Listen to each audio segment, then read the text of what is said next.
Hey, do you have any regrets in your life?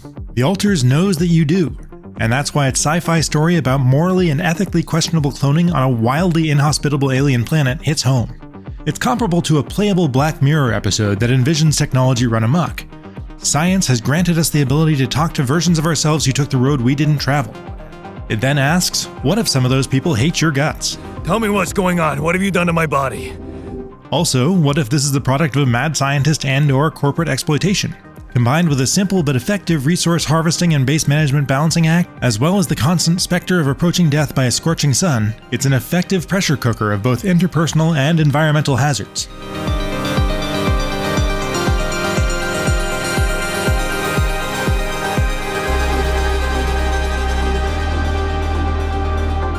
When Jan wakes up to find he's the only survivor of a crash landing on an uninhabitable planet, the Alters immediately sets an isolating and eerie tone.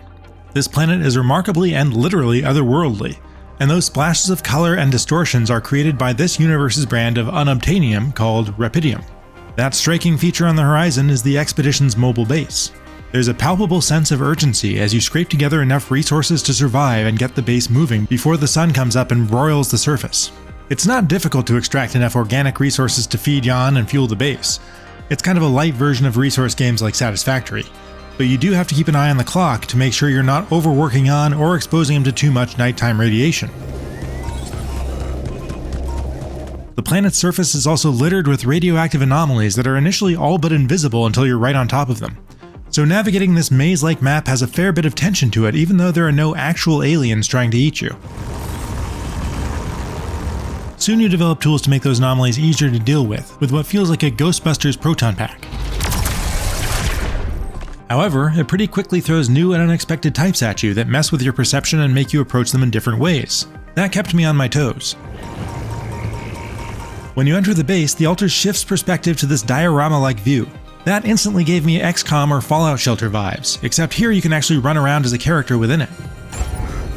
Laying out the base with the new room types you unlock is a flexible puzzle that usually has very low stakes. There's no build time. You can freely move almost anything around to make the best use of your limited space at no cost, and you can delete rooms for a full or very generous refund of resources. That's fun to mess around with. For a bit, I was moving rooms I needed to access right next to me rather than walking to them. But it does get disorienting. Running around wondering, now where did I put that communications room, got old quickly. I ended up trying to minimize how much I shifted things around so that I could memorize what was where. It eventually becomes a little tricky as you expand the base and cram in more large rooms and storage, all while working around that immovable block in the middle. And it can be convoluted to reach an essential room when you need to. But being able to basically start from scratch whenever you want to means it's never too frustrating.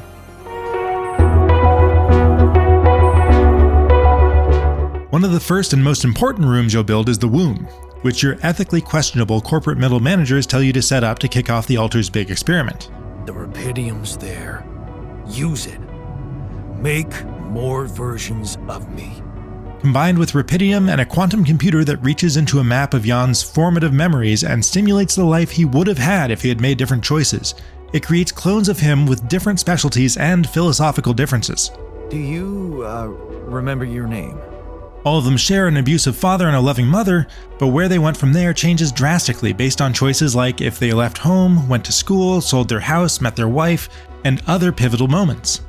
Yeah, it's a little silly at times that each version of Jan has different hair and a unique way of speaking, but it's a fun idea to think about and a great and novel way to explore these characters. Alex Jordan, the actor who plays all the Jans, is clearly having a good time finding ways to set them apart. Are you getting mushy with me? What? No. It reminds me of Tatiana Maslany playing clones in Orphan Black. This is a nice restaurant, isn't it? Yeah, 5 stars. I eventually created 6 clones across the 30 hours it took me to complete the third act, which is not all of the possibilities. You have to play through at least a couple times to meet the rest, and I'm looking forward to another run where I know all the goals in advance and can optimize my approach to gathering resources and unlocking new technologies.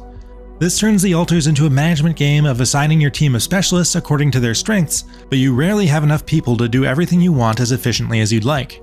Great! Why don't you just hand us over for experiments already? Some of them are essential for every playthrough. You need the scientist to unlock any new technologies, for instance. I have news about the Anchor blueprints you asked for. But most, like the Doctor of the Guard, are optional, and choosing them will make playthroughs at least a little bit different with their unique production bonuses and personalities. It's amazing how different we are. Here's a small thing. I do wish the menu for selecting a crew member to work a job would list where they're currently working. I always had to back up a step to make sure I wasn't taking someone away from an essential role, then go back into the menu and reassign them. Managing your relationships with your alters is partially about satisfying their basic needs with good food, enough rest, and some entertainment, such as gathering to watch one of these legitimately funny live-action sketch comedy videos. Have you ever noticed how often we finish each other's sentences? Yeah, we have lived together for Way too long. Right. I feel like we've probably had Every conversation two people can have. Right. So we always know what the other one is thinking. Right. But it's also a game of getting to know which Yawns value compassionate responses and which will thrive with some tough love and bluntness. You have to read the room. Well, if you put it that way, I can try. Some of them have self-destructive tendencies that need to be kept in check. They'll work fewer hours if they're unhappy, and can permanently die if they're abused or left to their own devices. In the first act of the story, it's easy enough to keep the peace, but naturally that can't last. As wrenches are thrown into the gears of your plan to escape this planet with a stockpile of invaluable rupidium, you're forced to make legitimately tough moral decisions, and no matter what you choose, some of your alters will strongly disagree. There may be a way to get through it optimally, but from what I've seen, it's very much a Kobayashi Maru, a test of how you deal with a no-win scenario. We need a cure now. What's your call? Let's go for Maxwell's recipe. The alter certainly cuts corners with how it tells its story. Anything that isn't a one-on-one conversation between Yawn and an alter is shown as a storyboard with a voiceover rather than an animated cutscene. And the few characters who aren't clones are obscured by static in the transmission from Earth, so we only hear their voices. Oh, that sucks. Some lines are recycled often, like when you present an alter with a personal item you found among the wreckage of the crashed ship to butter them up. Is it me or does it sound a bit artificial? But it does a lot with a little in that respect, and very effectively gets across the moral dilemmas, relationships, and mood. There's even a musical performance where all the Yawns collaborate on a song, and it's only a little bit cheesy. Let it take you with its flow. Every time you move the base to stay ahead of the sun, you'll come to a new map, and each one of them is a visually distinct alien landscape and a maze of interconnected pathways to explore in order to open up the way forward. There are obstacles to clear and work around, which means unlocking new tools and spending your suit's limited energy and resources to grapple up high cliffs or vaporize rocks in your path. It's not difficult, but some of the puzzles you have to solve to gather essential resources for high-level research unlocks require you to uncover and follow a winding trail around the map that can be time-consuming enough to span multiple in-game days. The fast travel system is a clever way to cover more ground though. You can avoid a lot of backtracking by building out your tower network like breadcrumbs as you explore, and there are special pylon types you can place that are specifically for teleporting around. The mechanic for uncovering deep resource veins to place a mining machine is a chore though. It's not hard, but it feels pointless and fiddly because you can just gather your probes and try again if you miss. I suspect that at one point in development you had to spend resources to make them, but that idea was probably scrapped and the cost was removed. All it consumes is time, which is a precious resource, and it isn't a very entertaining use of it. There are other hostile environmental hazards that can mess you up too. The alters very quickly reminded me of developer 11-bit's other recent game, Frostpunk 2, with its occasional magnetic storms that make venturing outside for resources all but impossible and force you to rely on your stockpiles while you race to repair escalating damage to the base. Things like that keep the pressure on and force you to consider taking measures like making your team work overtime hours, and prevent you from putting too much of management on autopilot even as you unlock more automated resource extraction tools. Multiple times, gathering enough resources to move the base came down to the wire. I had to be ready before the sun caught me, and I made it out by hours, not days. Okay. This is not good.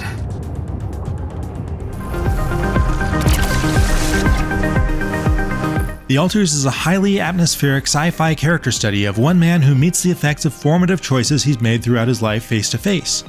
Managing Yawn's relationship with his alternate selves while extracting enough resources from a hostile alien environment to survive is a balancing act on top of a balancing act, and it cleverly builds up the pressure over the course of its story.